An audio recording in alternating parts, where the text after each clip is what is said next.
Hello. Welcome to episode 5 of Power of Power BI series presented to you by The Visual Appeal.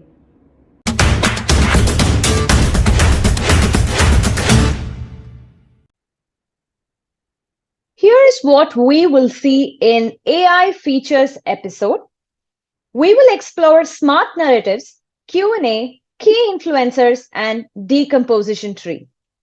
Let's begin with smart narratives.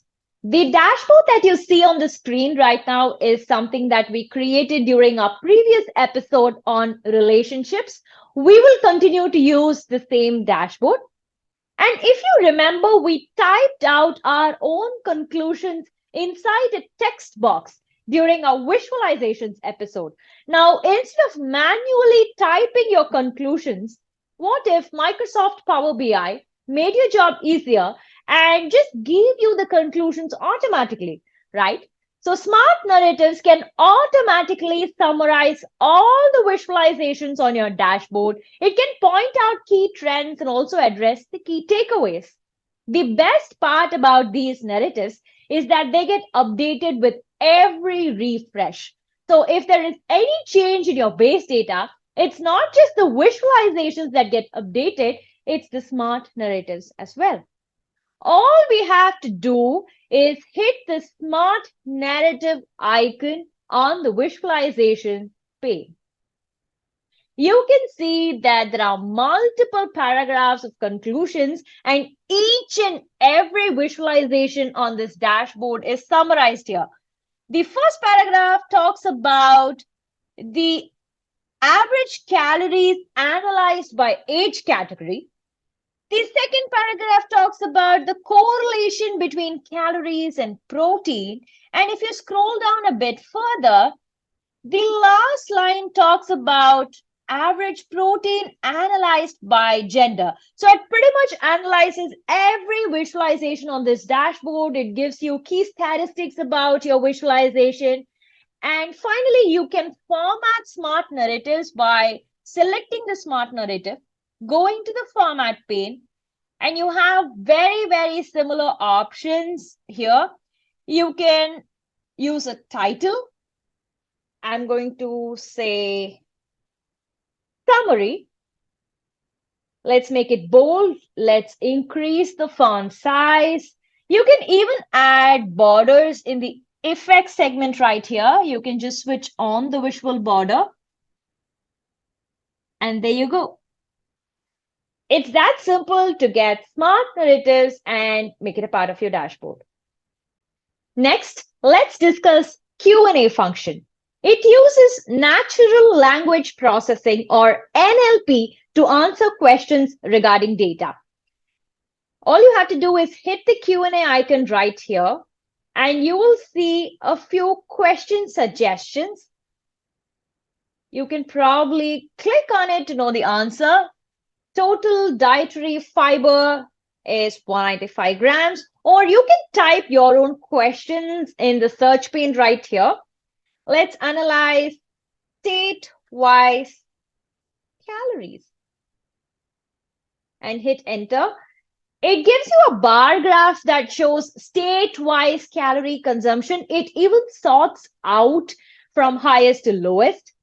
Or you can ask another question. Let's say total number of beverages, right?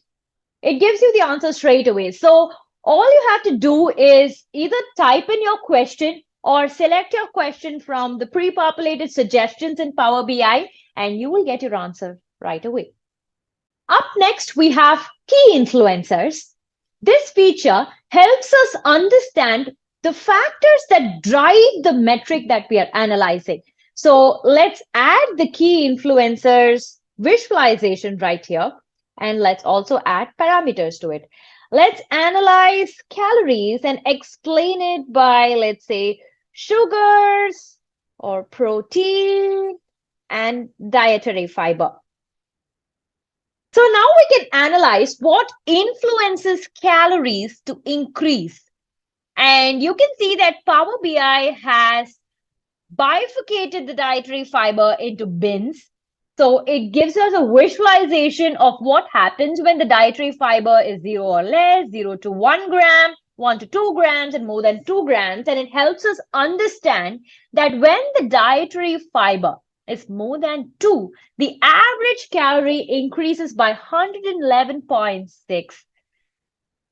Now let's analyze sugars, and we all know that there is a positive correlation between sugar and calories, but how much of an increase in sugar affects the increase in calories? So key influencers helps us answer that question, and we see that when the sum of sugar goes up to 19.69 grams, there is an increase in average calorie by 82.3. And same way, let's analyze the correlation between protein and calories. We again know that they are positively correlated. And you can say that when the sum of protein goes up by 4.86 grams, there is an increase in average calories by 34.16. You can do the same analysis by selecting decrease from the drop down, and you can analyze what influences the total calories to decrease. You will find the visualization and the analysis right here. Let's go one step further and analyze the influence on a particular beverage category. We can do that by adding beverage category as a filter. We will expand the filters pane and add beverage category to filters on this page field and select a beverage category, say shaken iced beverages.